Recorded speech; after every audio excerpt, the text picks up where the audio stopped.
തെക്കൻ ഫിലിപ്പീൻസിൽ ഭൂചലനം 7.8 തീവ്രത രേഖപ്പെടുത്തിയ ശക്തമായ ഭൂചലനമാണ് അനുഭവപ്പെട്ടത്. മേഖലയിലെ തീരങ്ങളിൽ സുനാമി മുന്നറിയിപ്പും നൽകി.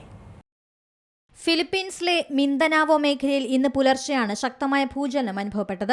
മേഖലയിലെ ചില തീരങ്ങളിൽ സുനാമിക്ക് സാധ്യതയുള്ളതായി മുന്നറിയിപ്പ് നൽകി. പലയിടങ്ങളിലും വൈദ്യുതി ബന്ധം വിച്ഛേദിക്കപ്പെട്ടു. ഉയർന്ന പ്രദേശങ്ങളിലേക്ക് മാറാൻ ജനങ്ങൾക്ക് നിർദ്ദേശം നൽകിയിട്ടുണ്ട്. നാശനഷ്ടങ്ങളെയോ ആളപായത്തെയോ കുറിച്ചുള്ള വിവരങ്ങൾ ലഭ്യമായിട്ടില്ല. മിന്ദനാവോ ദ്വീപിലെ ജനറൽ സാന്റോസ് നഗരത്തിന് 13 കിലോമീറ്റർ തെക്കു പടിഞ്ഞാറ് മാറി ഭൂമിക്ക് 10 കിലോമീറ്റർ ആഴത്തിലാണ് പ്രഭവ കേന്ദ്രം. പ്രാദേശിക സമയം രാവിലെ 7:37 ഭൂചലനം അനുഭവപ്പെട്ടത്. ഫിലിപ്പീൻസിലെ ചില തീരങ്ങളിൽ 3 മീറ്റർ വരെ ഉയരമുള്ള സുനാമി തിരമാലകൾക്ക് സാധ്യതയുണ്ടെന്ന് പസഫിക് സുനാമി മുന്നറിയിപ്പ് കേന്ദ്രം മുന്നറിയിപ്പ് നൽകുന്നു.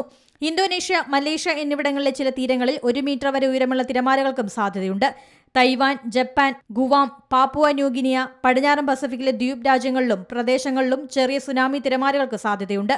ഇന്തോനേഷ്യയിലെ നോർത്ത് സുലവേസി, നോർത്ത് മാലുക്കു പ്രവിശ്യകളിലും ഭൂചലനത്തിന്റെ പ്രകമ്പനം അനുഭവപ്പെട്ടു. International desk Zee Malayalam news.